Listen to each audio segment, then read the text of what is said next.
The candle flickered against the dark mahogany walls of Ashford Manor. As Evelyn Harrington moved silently through the corridor, her steps practiced and deliberate. 5 years of existing in the periphery had taught her how to navigate the sprawling estate without drawing attention to herself. The grandfather clock in the main hall struck 9, its deep resonance echoing through the empty corridors.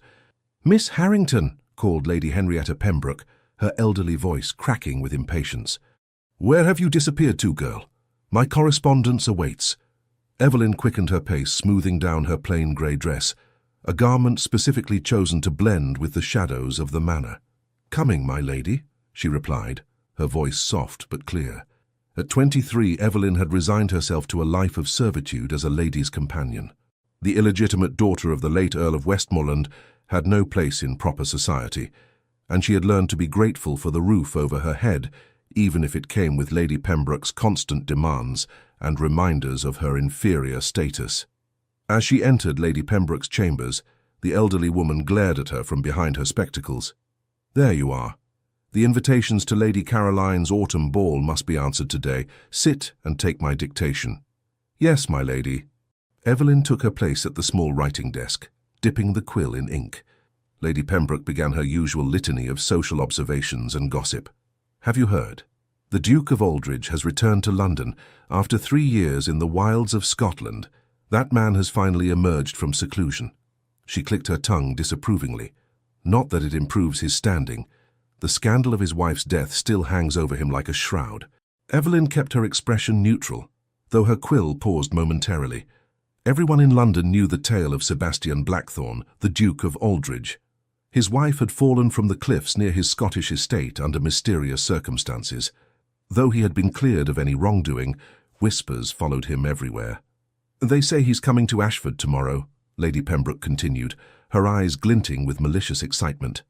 "My nephew James is hoping to secure his investment in the railway venture. Heaven help us all if that man steps foot in this house. They say his gaze can freeze a person's blood." "Surely that's an exaggeration, my lady," Evelyn murmured, immediately regretting speaking out of turn. Lady Pembroke's eyes narrowed. "Mind your place, Miss Harrington.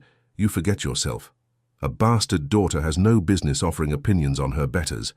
The familiar sting of the words washed over Evelyn, and she lowered her eyes. "I apologize, my lady." Later that evening, Evelyn retreated to her small attic room, the one sanctuary where she could briefly remove the mask of subservience she wore throughout the day. She sat at her window, gazing out at the gardens illuminated by moonlight. From her vantage point, she could see the entire east wing of the estate, including the grand library where she sometimes slipped away to read during the rare moments when her services weren't required. A movement in the gardens caught her attention. A tall, solitary figure walked the stone paths, his broad shoulders and commanding posture unmistakable even in the dim light. Something about his deliberate stride made her heart quicken. He paused, as if sensing her gaze, and looked up toward her window. Evelyn quickly stepped back into the shadows, her breath catching. Though she couldn't make out his features in the darkness, a strange certainty settled over her. The Duke of Aldridge had arrived early, and for a brief moment their eyes had met across the expanse of night.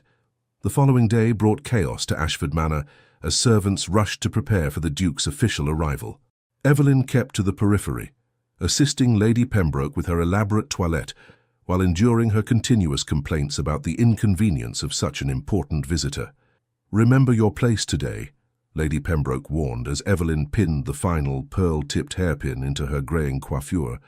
"You are to remain invisible. The Duke detests forward behaviour, especially from women of questionable birth."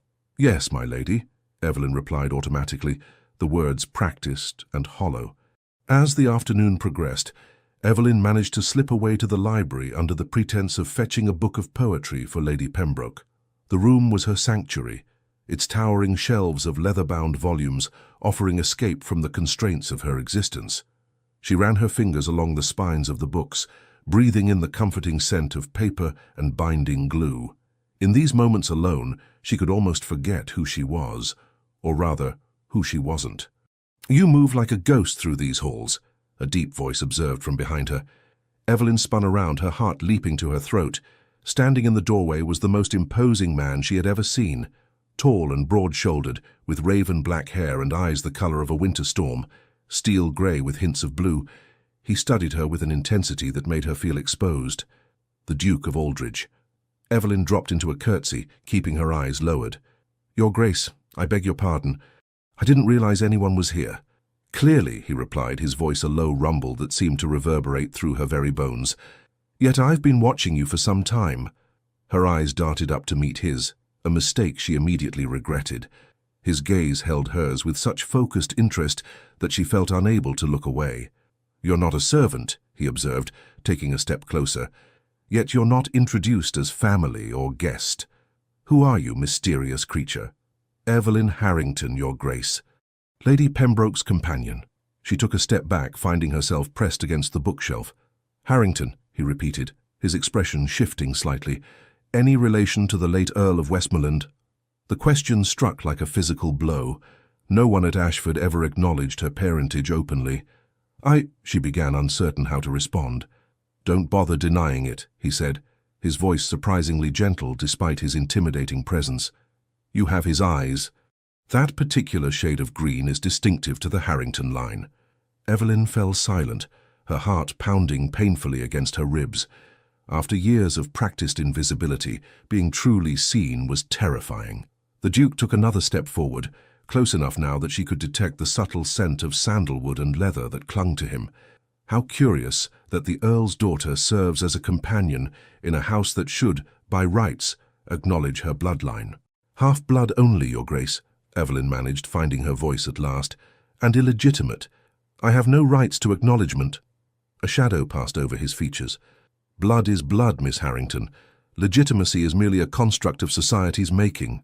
Before she could respond, footsteps sounded in the hallway, and James Pembroke's voice called out, "Your Grace, are you in the library?" The Duke's expression closed instantly, the brief moment of connection evaporating as quickly as it had formed. He stepped back, creating a proper distance between them just as James entered. "Ah, there you are, Your Grace," James said, his obsequious smile faltering as he noticed Evelyn. "Miss Harrington, why are you bothering His Grace? Return to my aunt at once." "Miss Harrington was assisting me in locating a particular volume," the Duke interjected smoothly. "I requested her help." James looked between them, suspicion evident in his pinched features. "I see. Well, we shouldn't keep the others waiting, Your Grace. The business discussion awaits." As the Duke moved to follow James from the library, he paused beside Evelyn and leaned down slightly, his lips close to her ear, as he whispered words that would change the course of her carefully constructed life. "I found you, Evelyn Harrington, and I don't intend to lose sight of you again." The Duke's words haunted Evelyn in the days that followed. She found herself constantly aware of his presence at Ashford Manor, his visit having extended beyond the initial business discussions. Though she tried to maintain her customary invisibility, she frequently felt his storm-grey eyes following her movements across rooms and corridors. "The ledgers for the East Wing renovations, Miss Harrington," Lady Pembroke instructed one morning, pushing a stack of account books toward her. "Review them for errors.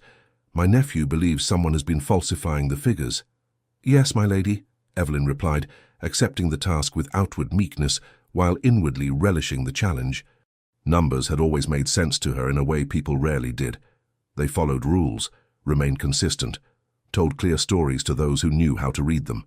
She spent the morning in the small anteroom adjacent to the drawing room, poring over the columns of figures. Her concentration was so complete that she failed to notice the door opening until a shadow fell across her work. "You have a gift with numbers," observed the Duke, causing her to startle and blot ink across the page. "Your Grace," she acknowledged, rising hastily. "Forgive me, I didn't hear you enter." "No apology needed," he replied, his gaze falling to the ledgers. "I've been watching you work for several minutes.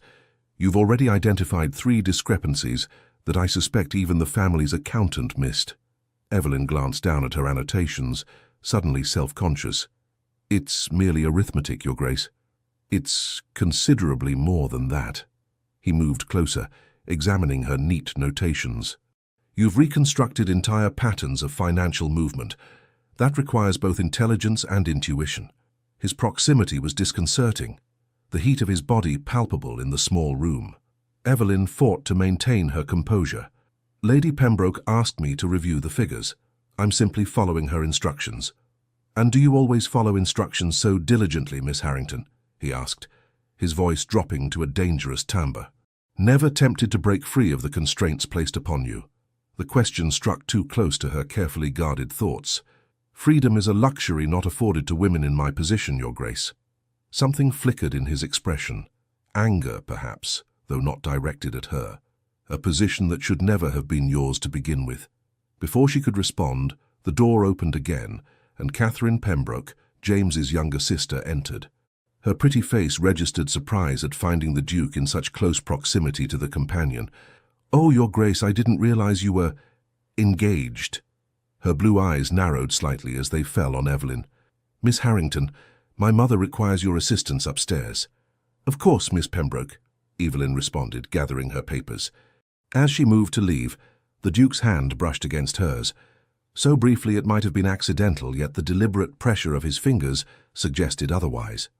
"We'll continue our discussion another time, Miss Harrington," he said, his formal tone belied by the intensity in his eyes. Catherine's gaze darted between them, her expression calculating. "Miss Harrington has many duties, Your Grace. I fear her time is not her own to promise." "Indeed," he replied coolly. "A situation I find increasingly problematic." That evening, as Evelyn assisted Lady Pembroke in preparing for dinner, the elderly woman was unusually agitated. "The Duke's interest in our financial matters is most irregular," she muttered, as Evelyn fastened the clasp of her pearl necklace. "James says he's been asking questions about the estate management, about staffing, about—" Her eyes suddenly fixed on Evelyn's reflection in the mirror. "About you." Evelyn's hands faltered momentarily. "Me, my lady, I cannot imagine why." "Can you not?" Lady Pembroke turned, fixing her with a hard stare. "He inquired about your background, your education, your mother." The mention of her mother sent a painful jolt through Evelyn's chest. "What did you tell him?" "The truth, of course. That your mother was a country governess who seduced my brother-in-law, that he foolishly provided for your education before his death, and that we charitably took you in when you had nowhere else to go." She adjusted her lace cuffs with sharp, irritated movements. "What I cannot fathom is why a duke with his reputation would take interest in someone like you." The words stung as they were intended to. Perhaps he merely wishes to understand the household he's considering investing in. Lady Pembroke's laugh was brittle. "My dear girl, men like the Duke of Aldridge do not concern themselves with ladies' companions unless they have dishonorable intentions. You would do well to remember your place and avoid his attention." Later, as the household dined, Evelyn took her customary place at the small secretarial desk in the corner of the dining room, ready to note any business matters that might arise during conversation. From this position, she could observe without being observed, or so she had always believed. But tonight, the Duke sat angled slightly toward her, his posture making it clear he was aware of her presence even as he engaged in conversation with James Pembroke about railway investments. Occasionally, his gaze would find hers across the room, and each time, a tremor of awareness passed through her. "The northern route would provide better returns in the long term," James was saying, his face flushed with wine and enthusiasm, "though the initial investment would be higher." "I'm not convinced," the Duke replied, his attention clearly divided. "The ledgers suggest financial irregularities that must be addressed before any partnership could be considered." James's expression tightened. "Surely a few bookkeeping errors—" "Not errors," the Duke interrupted. "Deliberate misappropriation. Your companion identified the pattern quite clearly this morning." He turned fully toward Evelyn now, forcing everyone at the table to acknowledge her presence. Perhaps Miss Harrington should explain her findings. A horrified silence fell over the table. Lady Pembroke looked as though she might faint, while James's face had turned an alarming shade of red. "This is highly irregular," he sputtered. "A companion has no place in business discussions." "On the contrary," the Duke replied smoothly, "Miss Harrington appears to be the only person in this household with both the skill and integrity to address these discrepancies honestly." Evelyn sat frozen, caught between terror at being thrust into the center of attention and a strange, wild elation at being recognized for her abilities. When the Duke raised an expectant eyebrow, she found herself rising from her seat. The ledgers show a pattern of funds being diverted from the East Wing renovations to an unnamed account, she said, her voice gaining strength as she spoke. The amounts are disguised as payments to various contractors, but the recipient details have been altered after the original entries. James slammed his hand on the table. This is outrageous. I will not be accused of financial impropriety by a... Choose your next words with exceptional care, Mr. Pembroke, the Duke said, his voice dangerously soft. The tension in the room was broken by the arrival of the butler. Your Grace, a messenger has arrived from London with urgent correspondence. The Duke nodded, rising from his seat. We'll continue this discussion tomorrow when cooler heads might prevail. His eyes met Evelyn's once more. Miss Harrington, I would appreciate your assistance in my review of the complete accounts. 9 o'clock in the library. It wasn't a request, and everyone present knew it. As he departed, Catherine leaned toward her brother, whispering urgently, while Lady Pembroke's expression darkened with fury. You forget yourself, Miss Harrington, she hissed when the Duke was safely out of earshot. Your position in this household is precarious at best. I simply answered His Grace's questions truthfully, Evelyn replied, struggling to keep her voice steady. Lady Pembroke's eyes narrowed. Truth is a luxury you cannot afford. You would do well to remember that before our meeting tomorrow morning. A chill ran down Evelyn's spine at the implied threat. She had spent years carefully building the walls of her confined existence, finding small freedoms within its limitations. Now those walls were crumbling, and she couldn't be certain whether what waited beyond was liberation or destruction. That night, unable to sleep, Evelyn slipped from her attic room and made her way to the library. The vast room was silent and dark, save for the faint moonlight filtering through the tall windows. She moved to the section containing the household ledgers, pulling out the volumes from previous years. If she was to face the Duke tomorrow, she needed to understand the full extent of the financial irregularities. How long had funds been diverted, and for what purpose? The sound of the door opening sent her heart racing. She stepped back into the shadows between the shelves, holding her breath. You needn't hide from me, Miss Harrington, came the Duke's deep voice. I believe we've established that I can see you even when others cannot. He stepped into the room, a single candle in his hand, casting his sharp features into dramatic relief. In his evening attire, black tailcoat and crisp white shirt open at the throat, he looked both more approachable and more dangerous than ever. Your Grace, she acknowledged, stepping forward. I couldn't sleep. Nor I. He placed the candle on a nearby table, its light creating a small circle of warmth in the vast darkness. I find myself troubled by the situation in which you find yourself. Evelyn lifted her chin slightly. My situation is of no concern to a duke, and yet it concerns me greatly. He moved closer, his eyes searching her face. Tell me, Miss Harrington, what do you know of your father's will? The question caught her off guard. Only that he provided for my education and left a small allowance that terminates upon my marriage. Something like anger flashed across his features. And nothing else? No provision for your proper establishment in society? Evelyn shook her head, confused by his intensity. Why would there be? I am illegitimate, Your Grace. The fact that he acknowledged me at all was more than many in my position receive. The Earl of Westmoreland was my godfather, the Duke said quietly. He was also one of the most honourable men I've ever known. He would never have left his daughter, legitimate or otherwise, in servitude.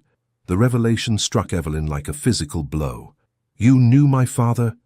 Well, he confirmed. When I returned from Scotland and heard of your situation, I could scarcely believe it. Hence my presence at Ashford. Evelyn's mind raced.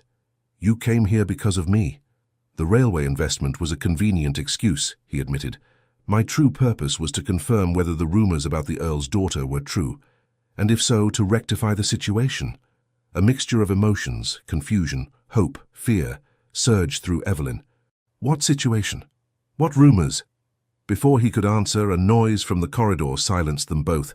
Sebastian extinguished the candle with a quick movement, plunging them into darkness, and pulled Evelyn deeper into the shadows between the bookshelves. His body shielded hers as the library door opened, and James Pembroke entered carrying a lamp. The man moved purposefully toward the desk, where the current ledgers were kept, unlocked a drawer, and removed several documents. Sebastian's breath was warm against Evelyn's ear, as they watched James meticulously alter figures in the ledger, then replace the doctored pages. When he had gone, Sebastian's grip on Evelyn's arm remained firm. "I believe we've witnessed the answer to one mystery," he murmured, "but a greater one remains. Why would the Pembrokes go to such lengths to keep you in a position far below your rightful station?" Evelyn shivered, though whether from his proximity or the implications of his words, she couldn't say. "What rightful station? I am a companion, nothing more." "No," Sebastian said, his voice resolute as he finally released her. "You are the daughter of the Earl of Westmoreland, and tomorrow we will discover exactly what that means." Morning arrived with a sense of foreboding. Evelyn dressed with particular care, choosing her best grey dress, still plain but of slightly finer cut than her usual attire. As she pinned her honey-brown hair into its customary severe bun, she studied her reflection, searching for traces of the father she barely remembered in her features. Green eyes, the Harrington eyes, the Duke had said. The high cheekbones and straight nose might have been his as well, though her memories of the Earl were hazy, centered mainly around rare visits to the country cottage where she and her mother had lived until his death. A sharp knock at her door startled her from her reverie. "Miss Harrington!" It was Mrs. Hughes, the housekeeper, her normally kind face tight with concern. "Lady Pembroke requests your immediate presence in the morning room, not the library," she added, with meaningful emphasis. "I understand, thank you, Mrs. Hughes." Evelyn smoothed her dress one final time before following the housekeeper down the narrow servants' staircase. When she entered the morning room, she found not only Lady Pembroke, but also James and Catherine, their faces set in expressions of grim determination. Conspicuously absent was the Duke. "Close the door," Lady Pembroke commanded, her voice glacial. Evelyn complied, her apprehension growing. "You wish to see me, my lady?" "Your position in this household is terminated, effective immediately," James announced without preamble. "You will collect your belongings and leave Ashford Manor within the hour." The pronouncement, though not entirely unexpected, still left Evelyn momentarily speechless. "May I ask on what grounds?" "Impropriety," Catherine supplied, her pretty face twisted with malice. "Seeking private meetings with a gentleman guest, attempting to insert yourself into business matters beyond your station, and making false accusations against your benefactors." "I have done none of those things," Evelyn protested, struggling to maintain her composure. "The Duke requested my assistance with the ledgers, which I provided truthfully." "The Duke," Lady Pembroke interjected coldly, "is not your concern. He has departed for London on urgent business, leaving instructions that the railway investment discussions are to be postponed indefinitely." A wave of betrayal washed over Evelyn. After all his assertions about rectifying her situation, had the Duke simply abandoned her to face the Pembrokes' wrath alone? "You will be provided with 1 month's wages," James continued, "more than generous considering the circumstances. A carriage will take you to the village where you may seek employment elsewhere. I suggest a position far from London, where your indiscretions will not be known." Evelyn's shock gave way to a cold clarity. "And if I refuse to leave quietly? If I insist on meeting with the Duke as arranged?" Something ugly flashed in James's eyes. "Then you will leave with nothing but the clothes on your back, and with a reference that will ensure no respectable household ever employs you again." "Think carefully, Miss Harrington," Lady Pembroke added, her tone softening to false concern. "A woman in your position cannot afford principles. Take what is offered and begin anew elsewhere." Evelyn stood silent, weighing her options.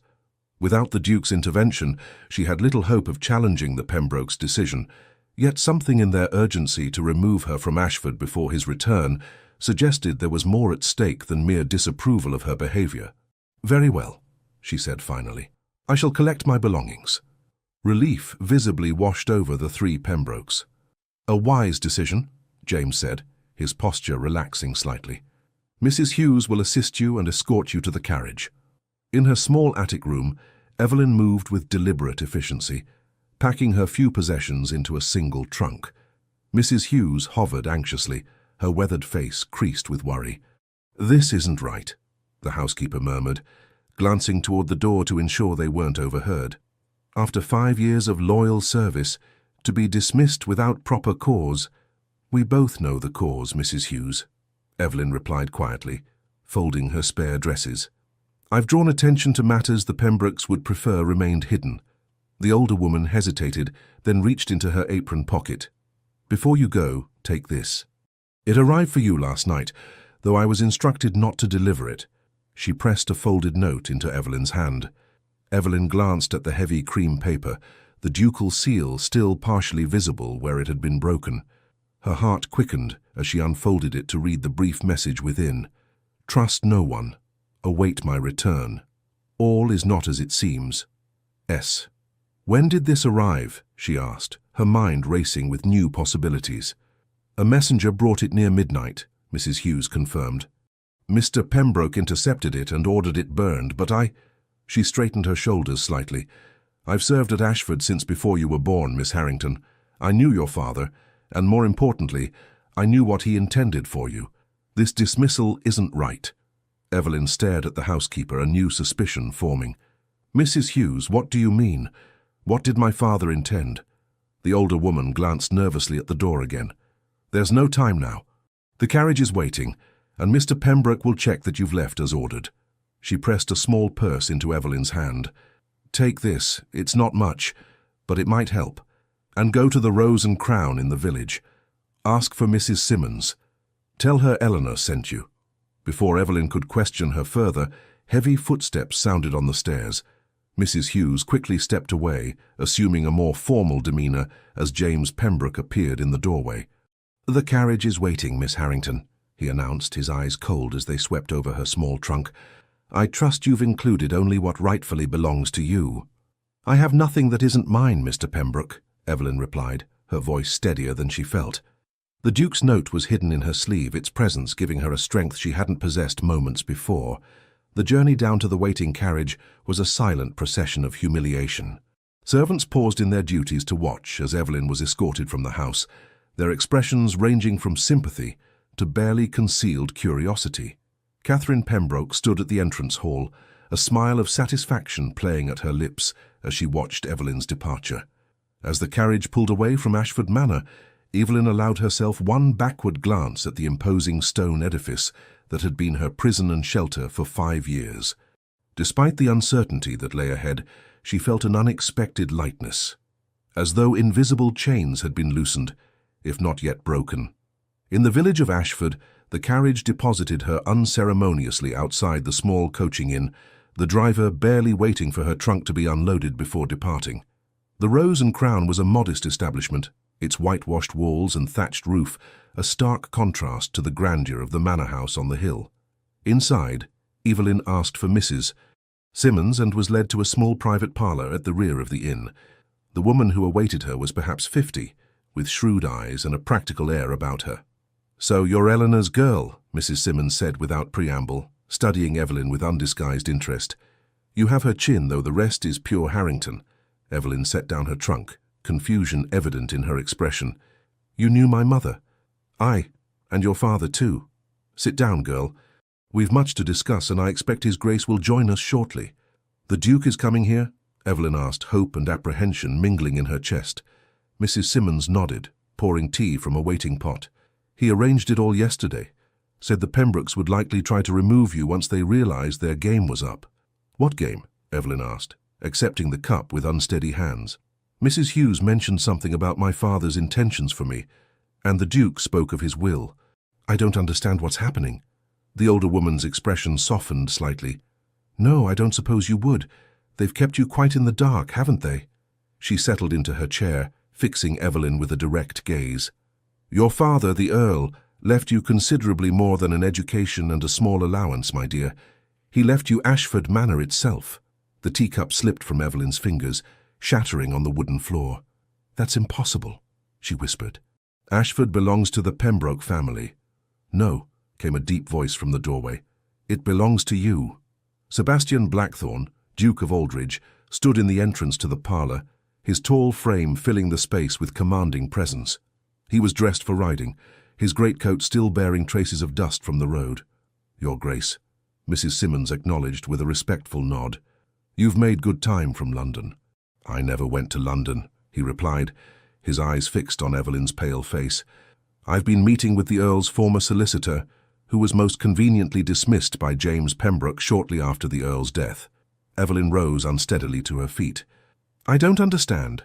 If what you're saying is true, how could the Pembrokes have taken Ashford?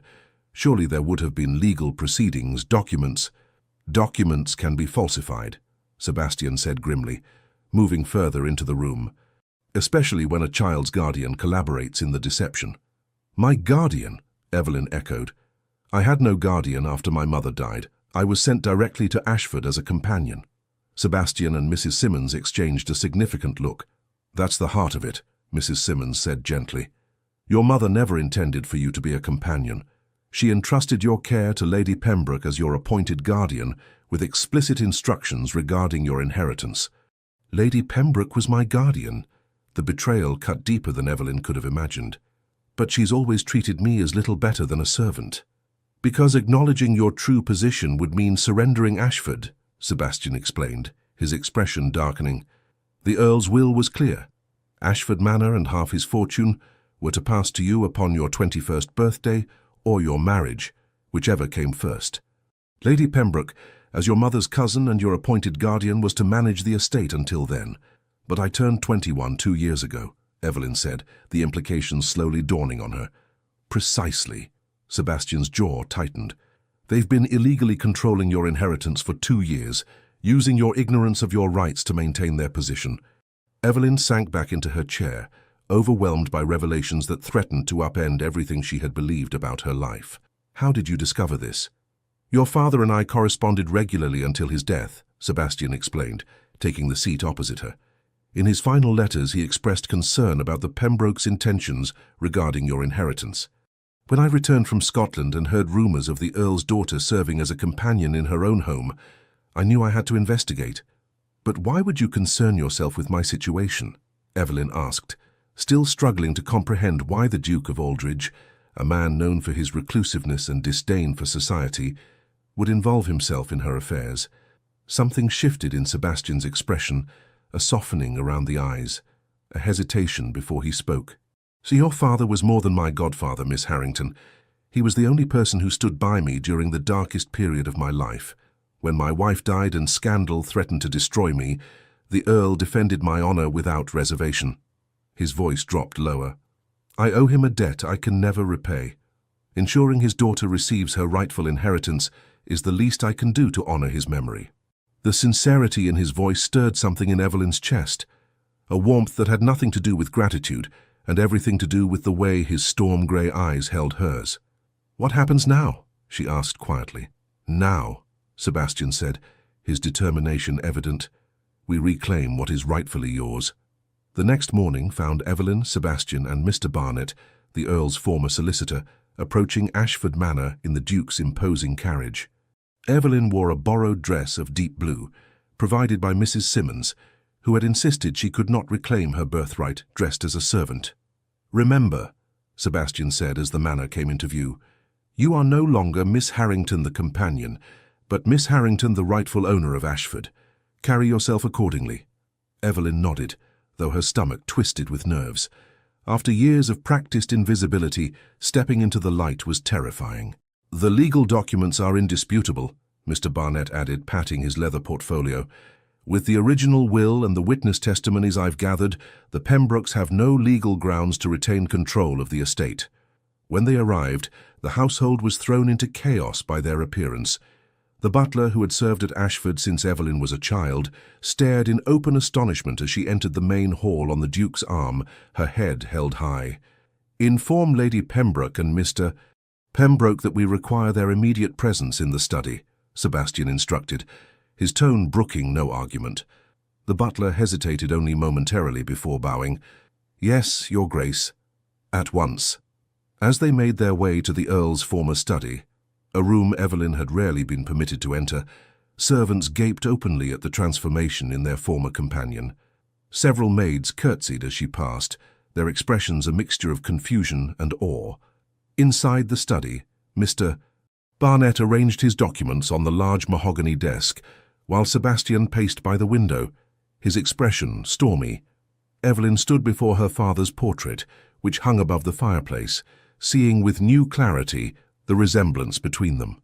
He had the same habit of tilting his head slightly when lost in thought, Sebastian observed quietly, coming to stand beside her, and the same quiet dignity, even in difficult circumstances.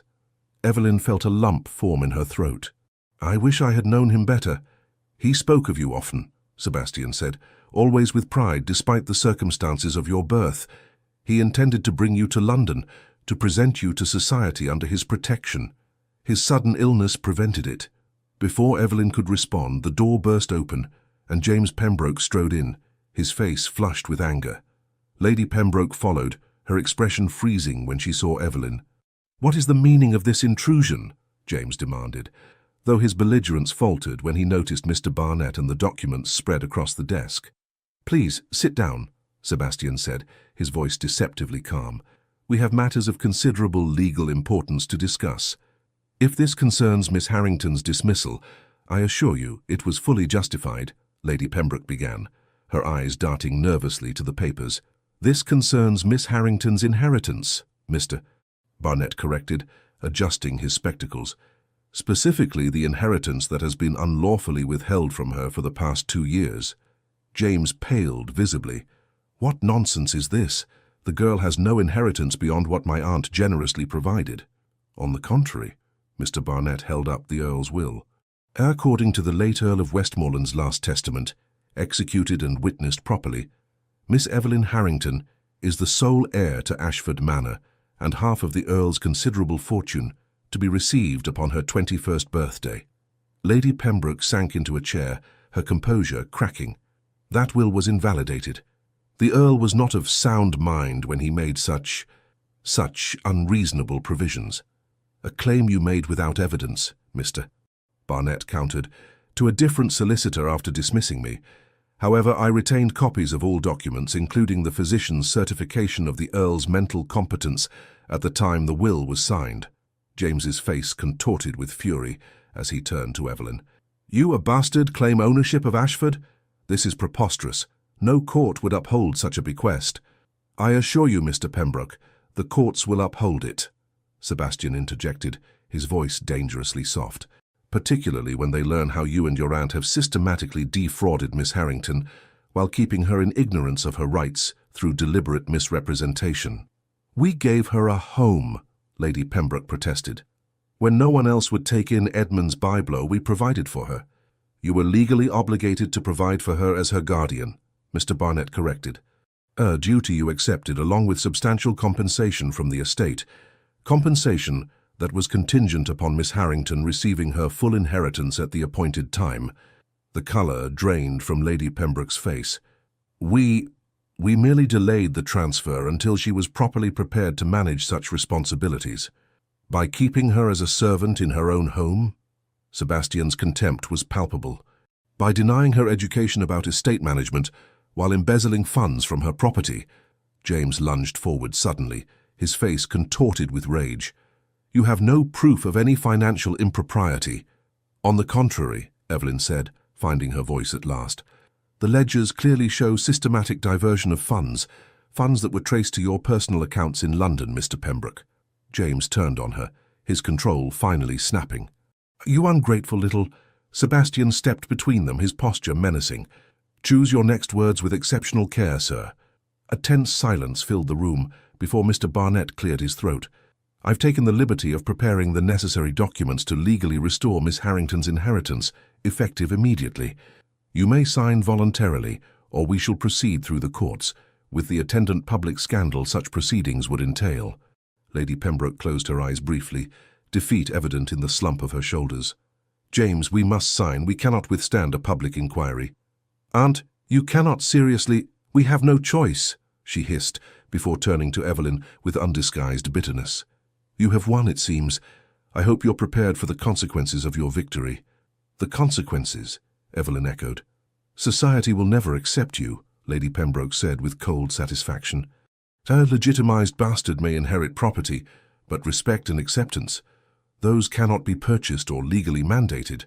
Sebastian's hand came to rest lightly on Evelyn's shoulder, a gesture of support that didn't escape Lady Pembroke's notice. Her eyes narrowed as she observed the interaction. "I see," she said softly. "So that's your strategy. The Duke's protection. She laughed without humor. Be careful, my dear. His last wife's fate should serve as warning enough about the dangers of becoming the Duchess of Aldridge. Sebastian's fingers tightened briefly on Evelyn's shoulder before he removed his hand. You go too far, Lady Pembroke. Do I? She rose, straightening her spine with wounded dignity. We will sign your papers, Mr. Barnet. Ashford Manor is Miss Harrington's, as her father wished. But remember my warning, girl. Some victories come at a terrible cost. The next hours passed in a blur of legal proceedings and shocking revelations about the extent of the Pembrokes' mismanagement. By evening, they had departed Ashford with only their personal belongings, leaving Evelyn the undisputed mistress of an estate she had never imagined would be hers. It will take time to fully untangle the financial situation, Mr. Barnet explained as they sat in the drawing-room that evening. But the estate is fundamentally sound, despite the Pembrokes' depredations. With proper management, Ashford will prosper again. I know nothing about managing an estate, Evelyn admitted, the enormity of her new responsibility settling over her. You have a natural facility with figures, Sebastian observed from where he stood by the fireplace, and you understand Ashford's operations better than you realize, having observed its workings for 5 years. His Grace is correct, Mrs. Hughes added, having assumed a more familiar manner now that Evelyn's true position was revealed. And the staff stands ready to assist you, Miss Harrington. We've always known who you truly were. Evelyn looked up in surprise. You knew? The housekeeper nodded. Most of the older servants were here during your father's time. We understood the truth, though we were forbidden to speak of it. After Mr. Barnet departed with promises to return the following week, Evelyn found herself alone with Sebastian in the library, the room where their unlikely alliance had begun. I cannot adequately express my gratitude, Your Grace, she said, still struggling to reconcile the dramatic reversal in her circumstances. Sebastian, he corrected gently. After all we've endured together, I believe we've earned the right to first names, at least in private. Evelyn felt a flush rise to her cheeks. Sebastian, she acknowledged, the intimacy of his name on her lips sending an unexpected thrill through her. Still, what you've done for me was no more than what your father would have expected, he finished. Though I must confess, my motivations were not entirely altruistic. Something in his tone made her heart quicken. What do you mean? Sebastian moved closer, his tall frame illuminated by the firelight. From the moment I saw you in this library, trying so desperately to remain invisible while your eyes revealed a keen intelligence and profound depth of feeling, I was captivated. Evelyn's breath caught. You were, completely. His voice dropped lower as he took another step toward her. I came to Ashford out of duty to your father's memory. I remained because I could not bear the thought of leaving you in such circumstances. And now? And now? She prompted when he fell silent. Now I find myself reluctant to leave at all, he admitted, a vulnerability in his expression she had never seen before. Though I have no right to impose upon your newly won independence. Evelyn gathered her courage, stepping closer to him. What if I don't wish for you to leave? Something dangerous and wonderful flared in his eyes. Evelyn, he said, her name a caress on his lips. You should know that my reputation is of no concern to me, she interrupted. Lady Pembroke mentioned your wife's fate. I would hear the truth from you, not from those who wish to poison what is between us. Pain flashed across his features, but he nodded. Honesty between us, always, he agreed. My wife, Charlotte, was unhappy in our marriage from the beginning. It was an arranged union, beneficial to both families but devoid of affection. She sought comfort elsewhere and fell in love with another man. When I discovered her infidelity, I offered her freedom, a quiet divorce that would allow her to pursue happiness with her lover. That was uncommonly generous, Evelyn observed softly. It was practical, Sebastian corrected. I had no desire to keep a woman who longed for another, but her lover was less honorable than anticipated. When he discovered she would bring no fortune with her, as our marriage contract prevented her from retaining her dowry in case of divorce, he abandoned her. Understanding dawned on Evelyn. And that's when... Sebastian nodded grimly. In her despair, she walked to the cliffs near our Scottish estate. A servant saw her standing too close to the edge and called out a warning. Charlotte turned, seemed to lose her footing, and... He closed his eyes briefly. The fall was fatal. Though the coroner ruled it an accident, rumors of suicide or worse murder spread quickly. And you blamed yourself, Evelyn realized. How could I not? The raw pain in his voice made her heart ache. Had I been a better husband, had I seen her unhappiness sooner, perhaps she might have confided in me rather than seeking solace elsewhere. Without thinking, Evelyn reached out, placing her hand on his arm. You offered her freedom when you discovered the truth. That was more than most men would have done. Sebastian covered her hand with his own, his touch warm and reassuring. I withdrew from society after her death, unable to bear the whispers and accusations. For 3 years I've lived in isolation at my Scottish estate, convinced I was better off alone. His eyes held hers, intense and unwavering. Until I saw you. The air between them seemed charged with possibility. And what did you see? Evelyn asked, her voice barely above a whisper. A woman of extraordinary strength who maintained her dignity despite years of subjugation, he answered without hesitation. A woman with intelligence that matches her beauty, who deserves far more than the world has offered her thus far. His voice dropped lower. A woman I find myself thinking about constantly, in ways that both exhilarate and terrify me. Evelyn's heart pounded so loudly, she was certain he must hear it. I am still finding my footing in this new reality, she said carefully, learning who I truly am beyond the constraints that have defined me for so long. I understand, Sebastian said, beginning to withdraw his hand. You need time. No, Evelyn interrupted, tightening her grip on his arm. What I need is honesty, certainty. After years of shadows and half-truths, I crave clarity above all else. Sebastian studied her face, something like hope kindling in his eyes. Then let me be clear, Evelyn Harrington. I believe I am falling in love with you, not with the heiress you've just discovered yourself to be, but with the woman who endured years of silent dignity, who sees beyond society's judgments to the truth beneath. He took a deep breath. I would court you properly if you'll allow it, not because of duty to your father, but because I cannot imagine my life without you in it. The directness of his declaration left Evelyn momentarily speechless. In the silence, doubt crept into Sebastian's expression. Perhaps I've spoken too boldly, he began, but Evelyn silenced him by placing her hand against his cheek. No, she said softly.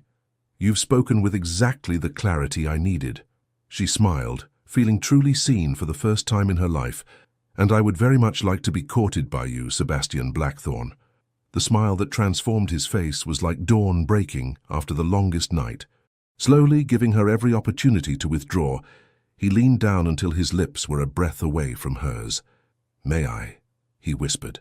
In answer, Evelyn closed the distance between them, her lips meeting his in a kiss that held all the promise of her newfound freedom and his hard-won redemption.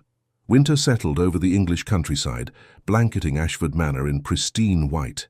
Inside, warmth radiated from more than just the crackling fireplaces that warded off December's chill. 3 months had passed since the dramatic revelations that had transformed Evelyn from servant to mistress of her ancestral home, and with each passing day, Ashford felt more truly hers.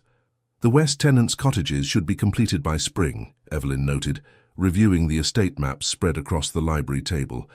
Mr. Barnett confirms that the funds have been properly allocated this time. Sebastian looked up from the correspondence he was reading, his expression warm with approval. You've accomplished more in 3 months than most landowners manage in years. I had excellent motivation, Evelyn replied with a wry smile. Every improved cottage, every repaired fence, every fair wage paid feels like reclaiming a piece of my father's legacy. The transformation in Evelyn over these months had been remarkable. Gone was the shadow woman who had moved silently through the corridors of Ashford. In her place stood a confident young woman who managed her estate with natural authority, tempered by genuine compassion for those who depended on her. Society's reaction to her sudden elevation had been predictably mixed. Some neighboring families had withdrawn their acquaintance entirely, scandalized by her illegitimate birth and her close association with the still controversial Duke of Aldridge. Others, particularly the younger generation, had been intrigued by her unusual story and impressed by her capability in managing Ashford's affairs. Lady Harrington's note arrived this morning, Sebastian said, indicating one of the letters. She's extended an invitation for you to attend her Christmas ball. Evelyn raised an eyebrow in surprise. Lady Harrington, I thought she was among the most conventional of the local gentry. She is, Sebastian confirmed with a hint of amusement. But she's also a shrewd judge of character and social currents. Your successful management of Ashford has impressed her, and she's not one to allow prejudice to interfere with establishing connections to rising powers in the county. And does my association with the notorious Duke of Aldridge not concern her? Evelyn asked, a teasing light in her eyes.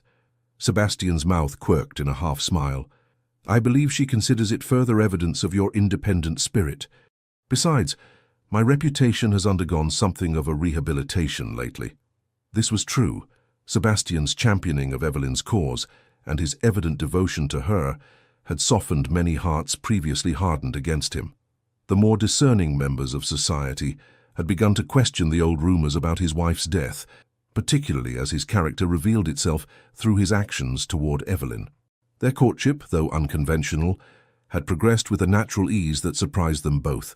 Sebastian divided his time between his own estates and Ashford, never staying away for more than a week at a time. His presence had become so familiar that the staff now treated him as a permanent fixture, and the local villagers tipped their hats to him with the same respect they showed Evelyn. Will you accompany me to Lady Harrington's ball? Evelyn asked, moving around the table to stand beside him. Sebastian captured her hand, bringing it to his lips. With pleasure. Though I should warn you, our appearance together at such a public event will only intensify speculation about our relationship. Let them speculate, Evelyn said with newfound confidence. I've spent too many years worrying about others' opinions. Now I find I care only for the opinions of those who matter to me. Sebastian's eyes darkened as he drew her closer. And whose opinions might those be? Mrs. Hughes, of course, she replied with mock seriousness. Mr. Barnett, the tenants, and perhaps, she traced a finger along his jawline, a certain duke who has rather thoroughly captured my heart. Only perhaps, he murmured, leaning down to brush his lips against hers. Their moment of intimacy was interrupted by a discreet cough from the doorway.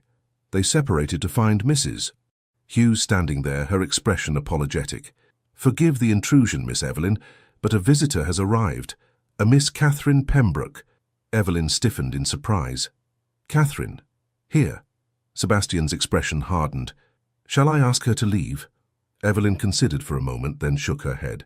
No, I'll see her. In the morning room, please, Mrs. Hughes. After the housekeeper departed, Sebastian studied Evelyn's face. Are you certain? You owe the Pembrokes nothing after their treatment of you. I'm certain, Evelyn said, though her stomach twisted with apprehension. I need to face this final ghost from my past. Sebastian nodded, respecting her decision. I'll remain within call should you need me.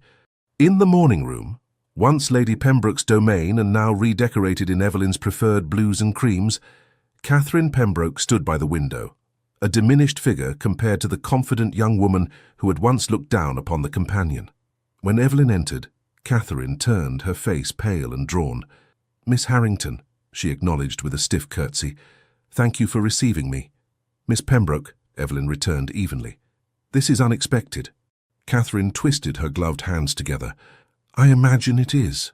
After everything that happened, I would not have blamed you for turning me away. Why are you here?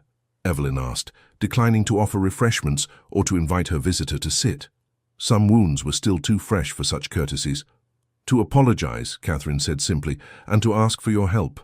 Of all the things Evelyn might have expected, this ranked lowest. My help? After you and your family conspired to deny me my birthright and treated me as less than human for years? Catherine flinched at the directness of the accusation, but did not deny it. Yes, I know it's audacious, perhaps even offensive for me to come here, but circumstances have changed dramatically for my family. So I've heard, Evelyn acknowledged. The Pembrokes' fall from social grace had been swift and comprehensive. James had fled to the continent to avoid potential legal consequences for his financial misdeeds, while Lady Pembroke had retreated to a distant relative's home in Yorkshire, her health reportedly failing. My aunt is dying, Catherine said bluntly. Consumption.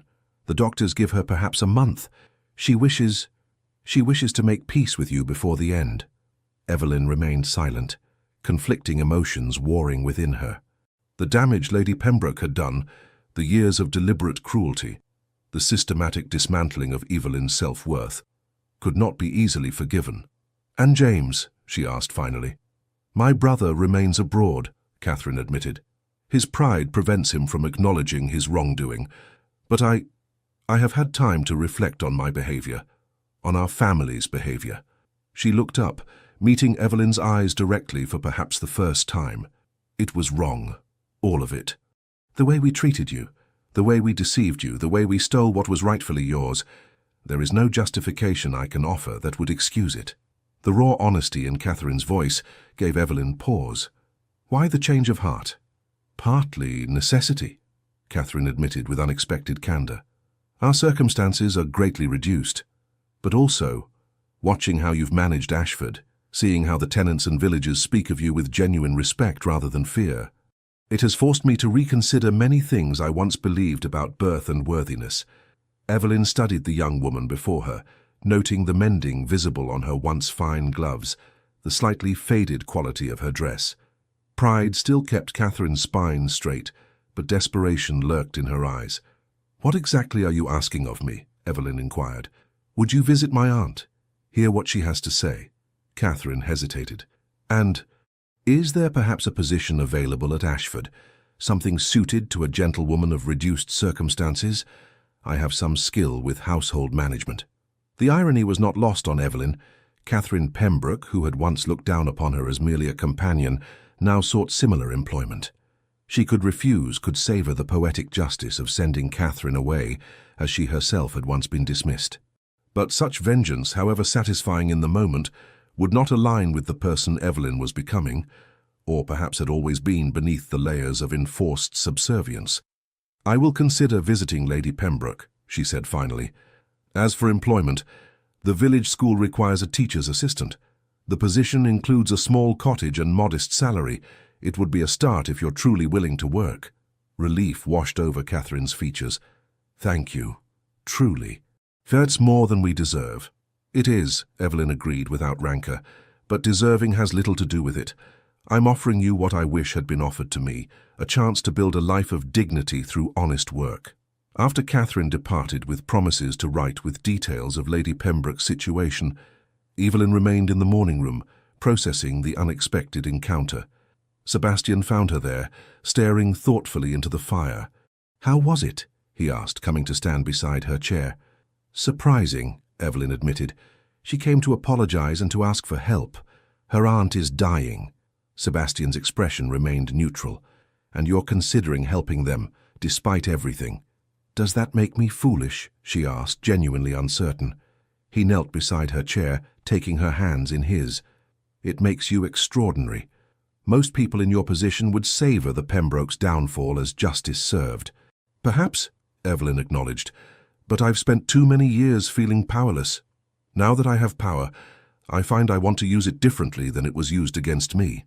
Sebastian's eyes shone with something like reverence as he gazed up at her. "Evelyn Harrington, you continue to astonish me." He hesitated, then reached into his waistcoat pocket. "I had planned to wait until Christmas, but this moment seems perfect." From his pocket, he withdrew a small velvet box, its presence causing Evelyn's breath to catch. With deliberate movements, Sebastian opened it to reveal a ring of extraordinary beauty, an emerald surrounded by diamonds, set in intricate gold filigree. "This belonged to my mother," he said, his voice low and intent. "She was the finest woman I've ever known. Until I met you." He took a deep breath.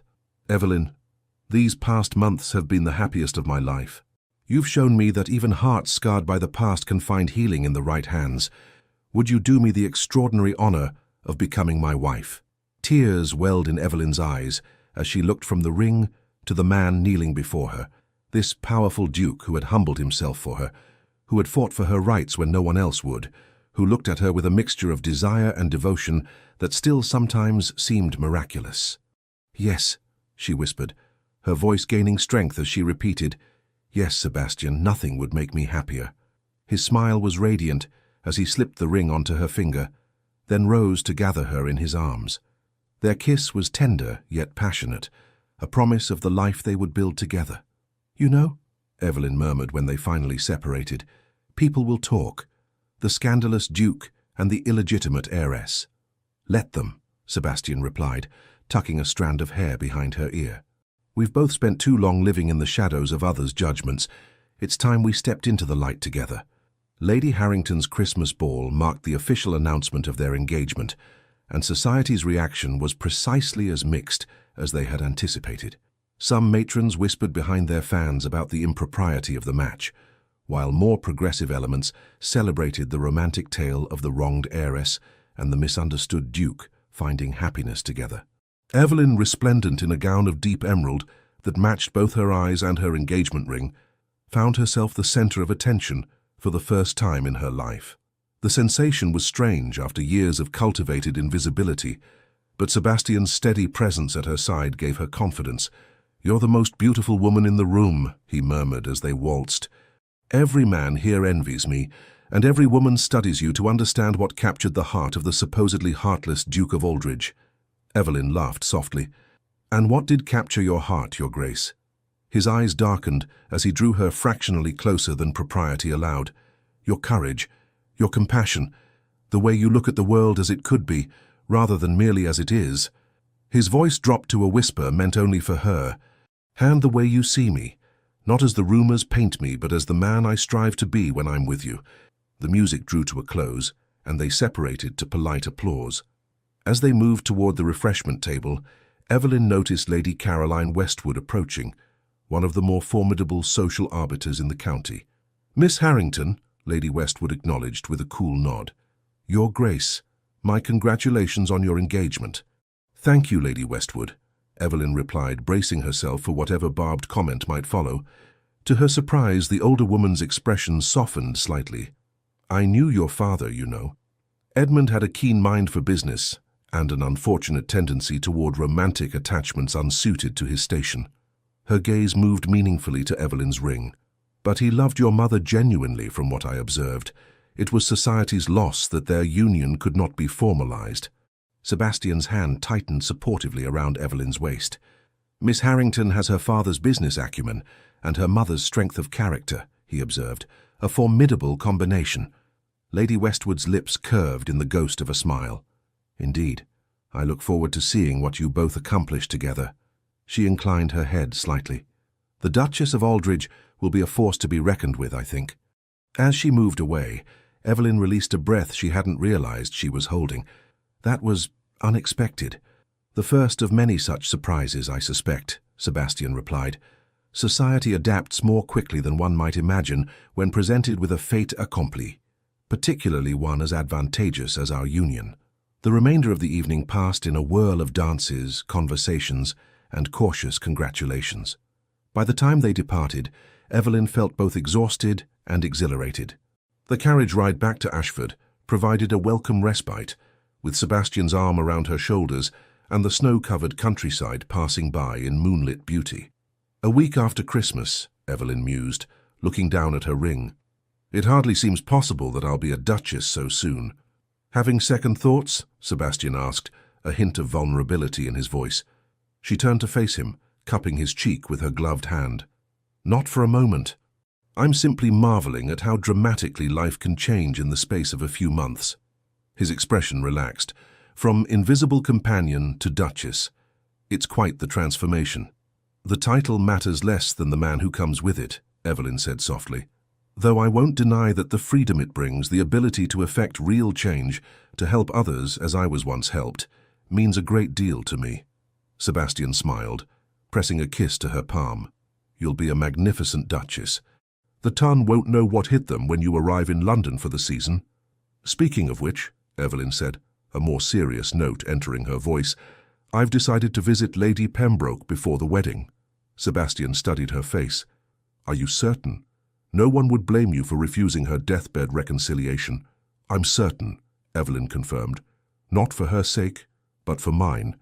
I need to close that chapter of my life completely before beginning our new one together."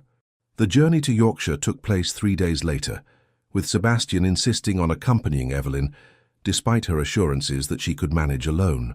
The small cottage where Lady Pembroke now resided was a stark contrast to the grandeur of Ashford Manor, a humble dwelling that reflected how far the family had fallen.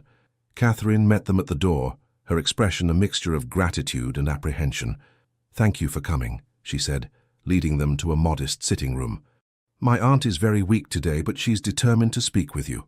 Lady Pembroke lay in a small bedroom off the main sitting area, her once imposing figure now frail and diminished against the pillows.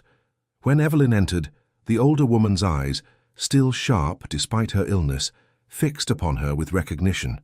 "So you came," she said, her voice barely above a whisper. "I wouldn't have, in your position." "I almost didn't," Evelyn admitted, taking the chair beside the bed while Sebastian remained standing protectively behind her. Lady Pembroke's gaze moved to the emerald ring on Evelyn's finger. "Engaged to a duke. You've risen far from the shadows, Miss Harrington." "No thanks to you," Sebastian observed coldly. The dying woman nodded weakly. "True enough, I wronged you, girl. Deliberately and repeatedly." Evelyn studied the woman who had caused her so much pain. "Why? Why such cruelty when you were appointed as my guardian? My mother trusted you." "Eleanor was my cousin, but I always resented her," Lady Pembroke admitted, coughing weakly. "Her beauty, her spirit. When she captured Edmund's heart, a man I had once set my sights on, the resentment grew to hatred." The revelation stunned Evelyn. "You were in love with my father?" "Infatuated, at least," Lady Pembroke conceded. "He never returned the sentiment. When he married Lady Elizabeth, I accepted defeat. But when he continued to love your mother even after his marriage, when he acknowledged you as his daughter despite the scandal," she closed her eyes briefly, "it felt like a personal affront. When Eleanor asked me to be your guardian, to protect your inheritance, I saw an opportunity for revenge." The raw honesty of the confession left Evelyn momentarily speechless. Sebastian's hand came to rest on her shoulder, offering silent support. "You punished me for my parents' choices," Evelyn said finally, "for circumstances beyond my control." "Yes," Lady Pembroke agreed, meeting her eyes directly. "It was unforgivable. I don't ask for your forgiveness. I don't deserve it. But before I die, I wanted you to know that the fault was entirely mine. You did nothing to earn such treatment." Tears pricked at Evelyn's eyes, not for the dying woman, but for the child she had been. The girl who had internalized the belief that there was something fundamentally wrong with her that justified such treatment. "Thank you for that truth, at least," she said quietly. Lady Pembroke nodded weakly. "There's something else. In my trunk. Catherine, bring the box." Catherine hurried to comply, returning with a small wooden chest inlaid with mother-of-pearl. Lady Pembroke gestured for her to give it to Evelyn. "These belong to your mother," the dying woman explained. "Letters, miniatures, keepsakes, things I should have given you years ago." With trembling hands, Evelyn opened the box to find a collection of letters tied with faded ribbon, a small portrait of a beautiful woman with Evelyn's eyes, and various small treasures that spoke of a life cut short. "She loved you fiercely," Lady Pembroke said, her voice fading, "as did your father. Remember that, not the years of shadows." Evelyn clutched the box to her chest, overwhelmed by this unexpected connection to parents she had barely known. "I will," she promised. Later, as they drove away from the cottage, Sebastian held Evelyn as she wept, not in sorrow but in release, as though the final chains of her past were falling away at last. "She can never give back what she took from you," he said softly. "The years, the confidence, the sense of belonging." "No," Evelyn agreed, drying her tears, "but knowing the truth that it was her brokenness, not mine, that caused such cruelty, that gives me something I've needed for a long time." "Peace," Sebastian supplied, understanding in his eyes. "Yes," she looked down at the box of her mother's treasures. "And connection to where I came from, to who I am." Sebastian pressed a kiss to her forehead. "You are Evelyn Harrington, soon to be Duchess of Aldridge, daughter of Edmund and Eleanor, mistress of Ashford Manor, and the woman who holds my heart completely in her hands." Evelyn leaned into his embrace, drawing strength from his unwavering support. "I like the sound of that future much better than dwelling on the past." Their wedding took place at Ashford's small stone church on a crisp January morning, with sunlight streaming through stained glass to cast jewel-toned patterns across the ancient stone floor. Though society protocol would have dictated a London wedding for a duke, Sebastian had insisted that Evelyn's wishes take precedence. "Ashford is your home," "The place where we found each other," he had said. "There's no more fitting location to begin our life together." The guest list was selective rather than extensive. Those who had shown Evelyn kindness during her difficult years, tenants and villagers who had welcomed her as the rightful mistress of Ashford, and a handful of Sebastian's closest friends who had stood by him during his own period of isolation. Mrs. Hughes wept openly as Evelyn walked down the aisle in a gown of ivory silk, her honey-brown hair adorned with a coronet of winter roses and evergreen. Mr. Barnett, who had helped restore her inheritance, proudly served as the one to give her away, his usually serious face transformed by a beaming smile. When Sebastian turned to watch her approach, the naked adoration in his expression caused whispers of approval throughout the church. Gone was the cold, forbidding Duke of Legend, replaced by a man clearly, desperately in love. "You take my breath away," he murmured as she reached his side. Evelyn's answering smile was radiant. "As you take mine every day."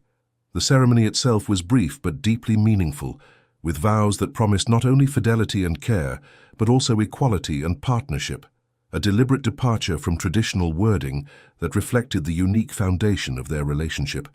"I take you, Sebastian, not as my lord and master, but as my husband and equal," Evelyn vowed, her voice clear and confident. "I promise to stand beside you in all things, to speak truth when silence would be easier, to offer strength when you falter, and to accept your strength when I need support." Sebastian's response was equally unconventional. "I take you, Evelyn, not as a possession to be protected, but as a partner to be cherished. I promise to honor your independence even as we build a life of interdependence, to champion your dreams as fervently as my own, and to ensure that you never again dwell in shadows unless by choice." As they exchanged rings, his a simple gold band that had belonged to her father, hers an intricate creation that matched her engagement ring, a sense of rightness settled over Evelyn. This union, forged in the unlikeliest of circumstances, felt inevitable now, as though all the hardships had been necessary steps on the path that led to this moment. The wedding breakfast that followed at Ashford Manor was a celebration that bridged social divides in a way rarely seen in Victorian England. Tenant farmers' wives chatted with county ladies, village children played in the grand hall that had once been forbidden territory, and Sebastian's aristocratic friends mingled easily with local shopkeepers who had shown kindness to Evelyn during her years as a companion. "I've never seen anything quite like it," observed Lord Harrington, watching the unusual gathering with bemused approval. "The Duke of Aldridge conversing earnestly with a blacksmith about horseshoe designs? Remarkable."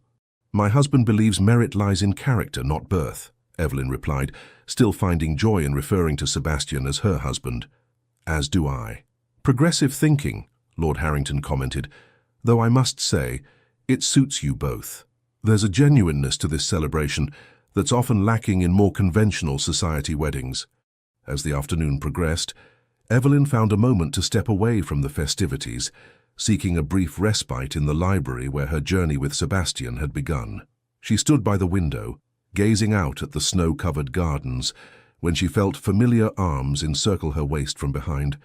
"Escaping your own wedding celebration, Duchess?" Sebastian teased, his breath warm against her ear. "Just catching my breath," she replied, leaning back against his solid presence. "And savoring the moment." He pressed a kiss to the curve of her neck. "Any regrets? Second thoughts about binding yourself to a man once known as the most feared duke in England?" Evelyn turned in his arms, raising a hand to trace the strong lines of his face.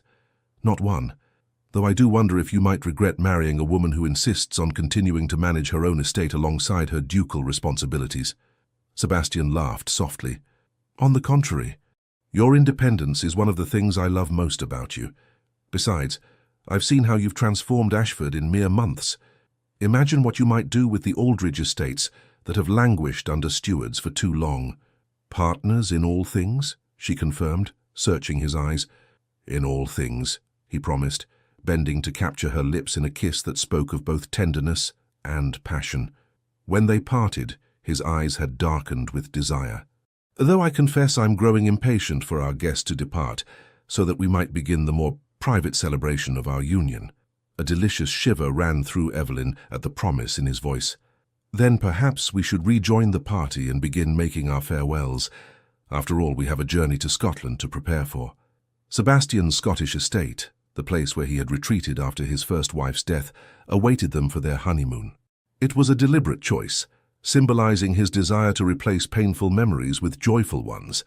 I can think of no better way to exorcise the ghosts of Blackthorn Castle than by filling it with the sound of your laughter, he had explained when proposing the destination. Their arrival at Blackthorn Castle a week later marked the beginning of a new chapter.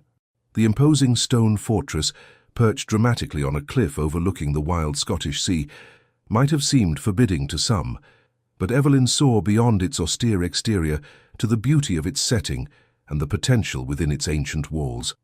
"It's magnificent," she breathed as their carriage approached through swirling Highland mist, like something from a legend. Sebastian's expression was complex, part pride, part apprehension. "It can be rather severe in winter. My mother always preferred the London house or our country estate in Kent." "I'm not your mother," Evelyn reminded him gently, "nor am I Charlotte. I see Blackthorn Castle through my own eyes, not through the lens of others' expectations or experiences." The tension in his shoulders eased slightly. "What do those remarkable green eyes see, then?" "Strength," she replied without hesitation. "Endurance. A home that has weathered centuries of storms yet still stands proud." She squeezed his hand. "Rather like its master." The staff of Blackthorn Castle, accustomed to their duke's solitary visits, were visibly delighted by the presence of a new duchess. Mrs. Fraser, the housekeeper who had known Sebastian since childhood, wept openly as she welcomed Evelyn. "It's been too long since these halls had a proper mistress," she declared, showing them to the duchess's chambers, which had been hastily refurbished in anticipation of their arrival. "And if you don't mind my saying so, Your Grace, you've chosen one who brings light with her." The following days unfolded in a haze of newfound intimacy and exploration of the castle, the rugged highlands surrounding it, and each other. Sebastian proved to be a tender, considerate lover who took as much pleasure in Evelyn's satisfaction as his own. Their nights were filled with passionate discoveries, while their days were spent riding across the moors, walking along the dramatic cliffs, or simply reading together before roaring fires when winter storms raged outside. "I never imagined marriage could be like this," Evelyn confessed one evening, as they lay entwined in the massive bed that dominated the Duke's chambers. "Growing up, I was taught that matrimony was a woman's duty, not her joy."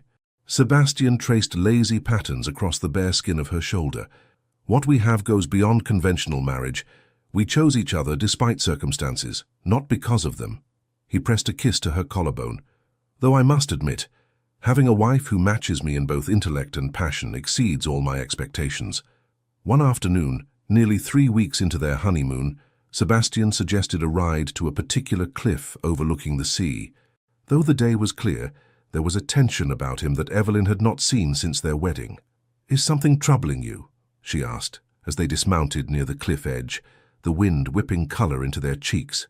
Sebastian stared out at the churning grey sea, his expression distant. This is where it happened, where Charlotte fell. Understanding dawned on Evelyn. This visit was not casual. It was an exorcism of sorts, a confrontation with the past that had haunted him for years. "Why bring me here?" she asked quietly, moving to stand beside him. "Because with you at my side I can finally face it," he admitted, taking her gloved hand in his. "For 3 years I avoided this spot, as though staying away could somehow undo what happened. But the guilt followed me regardless." Evelyn squeezed his hand. "It wasn't your fault, Sebastian. Charlotte made her choices, as did her lover. The accident that followed was tragic, but not of your making." "In my head I know that," he acknowledged. "But my heart needed you to help it understand." They stood in silence for several minutes, the wind and waves the only sounds. Finally, Sebastian turned to face her fully, his expression clearing like the sky after a storm. "I loved Charlotte in my way, though it was never the love she deserved," he said. "Her death will always be a tragedy I wish could have been prevented. But standing here with you, I can finally accept that my life didn't end on these cliffs alongside hers." His voice strengthened. "I'm allowed to find happiness again, to love again, more deeply and truly than I ever imagined possible." Evelyn's eyes filled with tears of empathy and love. "Yes, you are. We both are." He gathered her into his arms, holding her tightly, as though to anchor himself against the emotional tide. "Thank you," he whispered against her hair, "for seeing past the rumors, for believing in the man I could be, for loving me despite my scars." "Our scars are part of what brought us together," Evelyn reminded him, reaching up to touch his face. "Two people who understood what it meant to be judged unfairly, to live in isolation, whether forced or chosen." As they rode back to the castle, Sebastian seemed lighter somehow, as though a burden had been set down at last. That evening their lovemaking held a new dimension, a tenderness mixed with passionate abandon that left them both breathless and profoundly connected. "I love you," Sebastian murmured as they lay together afterward, the words still new enough to hold a sense of wonder. "More than I ever thought possible." Evelyn smiled in the darkness, her head resting on his chest where she could hear the steady beat of his heart. "And I love you, my Duke, my partner, my home." Spring arrived with a riot of colour across the English countryside as Sebastian and Evelyn returned to Ashford Manor. Their time in Scotland had transformed them both, Sebastian more open and at peace than he had been in years, Evelyn more confident in her new role as Duchess, while still maintaining her identity as Mistress of Ashford.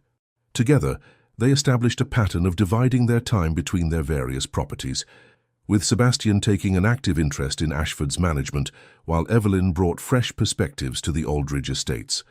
Their unconventional approach raised eyebrows in conservative circles, but earned respect from those who witnessed the results. Flourishing communities, improved living conditions for tenants, and innovative agricultural practices that increased yields while treating the land with respect. The Duke and Duchess of Progress, Lady Harrington dubbed them at a summer garden party, the nickname spreading quickly through society.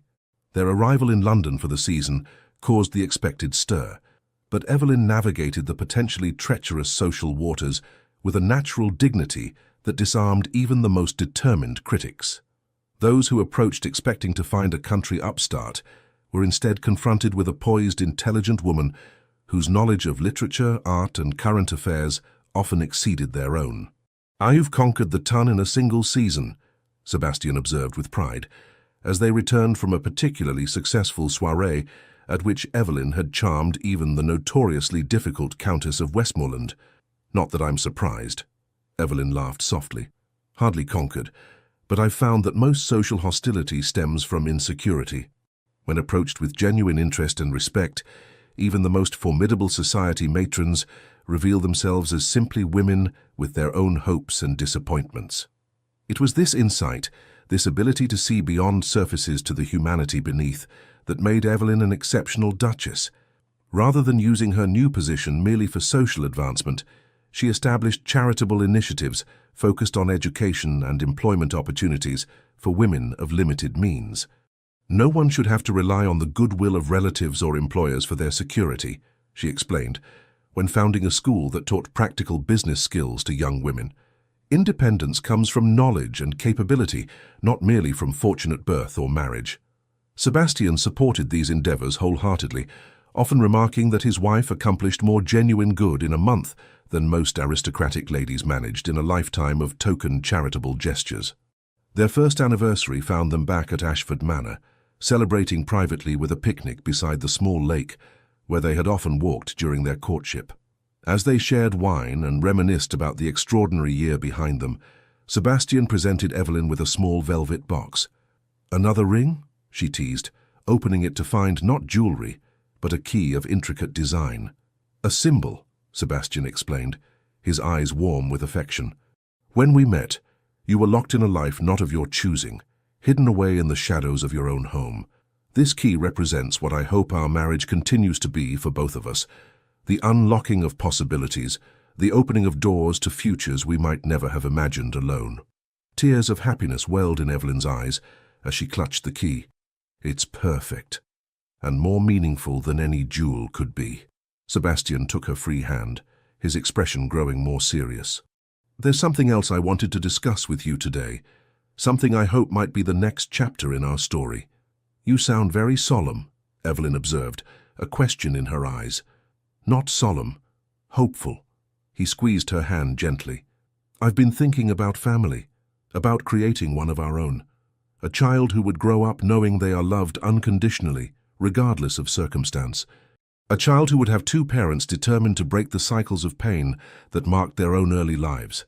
The prospect of motherhood, of building a family with this man who had transformed her life, filled Evelyn with a joy so intense it was almost overwhelming. "Nothing would make me happier," she said softly. "A little boy with your storm-grey eyes, perhaps, or a girl with your determined spirit." Sebastian's smile was radiant as he leaned forward to kiss her. Either way, a child who will never know what it means to be invisible or unwanted, who will understand from their first breath that they are cherished exactly as they are. "The best of both of us," Evelyn agreed, envisioning a future bright with possibilities. As the afternoon light gilded the peaceful waters of the lake, they held each other close. No longer the feared duke and the invisible companion, but partners in the truest sense. Two people who had found in each other not just love, but recognition, not just passion, but understanding, not just acceptance, but celebration of all they were and all they might become together. "From shadows to light," Evelyn murmured, resting her head against Sebastian's shoulder as they watched the sun begin its descent toward the horizon. "Who would have thought such a journey possible?" "I did," Sebastian replied, his voice rich with certainty. "From the moment I found you in that library, trying so hard to remain unseen, I knew you were meant for the light, for happiness, for love." He pressed a kiss to her temple. "And I knew with equal certainty that I was meant to walk beside you every step of the way." And so they did. The Duke, who had learned to love again, and the Duchess, who had emerged from the shadows to claim her rightful place in the world. Their story, which had begun in secrecy and pain, unfolded into a legacy of love, courage, and transformation that would be remembered long after they were gone, a testament to the power of seeing beyond appearances to the truth that lies in the heart. 5 years later, the gardens of Ashford Manor blazed with autumn colour as Evelyn Blackthorne, Duchess of Aldridge, watched her 4-year-old son chase butterflies among the late-blooming roses. Edmund Sebastian Blackthorne had his father's raven hair and his mother's vivid green eyes, along with a spirit of adventure that kept his nursemaids constantly vigilant. "Mama, look!" he called, pointing excitedly as a particularly bright monarch butterfly landed momentarily on his outstretched finger before fluttering away. "I see, darling," Evelyn replied, one hand resting protectively on her swollen belly where his sister grew, just 2 months from making her entrance into the world. "Gentle touches, remember. Like with baby Eleanor," the boy said solemnly, naming his unborn sister after the grandmother he would never meet, but whose stories he knew by heart. "Exactly like that," came Sebastian's deep voice as he joined them in the garden, returning from his morning ride across the estate. He dismounted in one fluid motion and handed the reins to a waiting groom before scooping his son into his arms. "Have you been taking good care of your mother and sister while I was away?" Edmund nodded earnestly. "We read stories and had tea with honey cakes, and I didn't run in the house even once." "A true gentleman," Sebastian approved, carrying the boy back to where Evelyn sat on a stone bench. He bent to kiss her, his free hand coming to rest beside hers on her rounded abdomen. "And how are my beautiful wife and daughter today?" "Energetic," Evelyn replied with a smile. "Your daughter seems determined to practice ballet before she's even born." Sebastian's face softened with wonder as he felt a decisive kick against his palm. After 5 years of marriage, the miracle of creating life together still moved him deeply. He settled beside Evelyn, keeping Edmund on his lap. "I've been thinking," he said, watching as their son played with the buttons on his riding coat. "Perhaps it's time we considered reopening the London house for more than just the season. The children should experience city life as well as the country, and your school for young businesswomen could benefit from more direct oversight." Evelyn studied his face, sensing there was more to the suggestion. "And?" Sebastian smiled, still appreciative of her ability to read him so well. "And I've received a letter from the Prime Minister. He's forming a commission on educational reform and has asked for my participation, with a particular interest in your insights about expanding opportunities for women and those of limited means." Pride swelled in Evelyn's chest. What had begun as a small initiative born from her own experiences had grown into a model program that was gaining national attention. "That's wonderful news. But are you certain you want to increase your public profile? You've always valued our privacy." Some causes are worth stepping into the spotlight for, Sebastian replied, his eyes warm as they met hers. Besides, I've discovered these past 5 years that having the right partner makes even the most daunting challenges manageable. Edmund, growing restless with adult conversation, wiggled down from his father's lap. "May I go see if Mrs. Hughes has more honey cakes?" he asked, already edging toward the house. "One more, and then it's time for your lessons," Evelyn agreed, watching fondly as he dashed away, his nursemaid following at a more sedate pace. When they were alone, Sebastian drew Evelyn closer, his arm around her shoulders. "Did you ever imagine, that day in the library when I said I'd found you, that we would build this life together?" Evelyn leaned into his embrace, reflecting on the journey that had brought them to this moment of profound contentment. "No. After years of invisibility, I couldn't imagine being so completely seen. Not just by you, but by the world." She turned to meet his gaze. "You didn't just find me that day, Sebastian. You recognized me. The person I was beneath the shadows. The woman I could become in the light. The woman you were always meant to be," he corrected gently. "I merely removed the obstacles." Evelyn shook her head, knowing better. "We removed them together, and then built something neither of us could have created alone." As the autumn sun bathed them in golden light, Sebastian's hand found hers, their fingers intertwining in a gesture that had become as natural as breathing. Before them stretched the estate they had transformed, the son they adored, the daughter they anticipated, and a future rich with purpose and possibility. "From I found you to we found ourselves," Sebastian mused, pressing a kiss to her temple. "Quite the journey, my love." "And still unfolding," Evelyn replied, her heart full as she gazed toward the manor house where their son had disappeared, the home that had once been her prison and was now the heart of their shared legacy. "The best chapters are yet to be written." Sebastian's smile held all the love and certainty that had become the foundation of their life together. "Then let us write them well, my Duchess. Together, as always." "Together," Evelyn agreed, secure in the knowledge that she would never again be invisible. Not to the world, not to herself, and most certainly never to the man who had first whispered those life-changing words, "I found you." The end.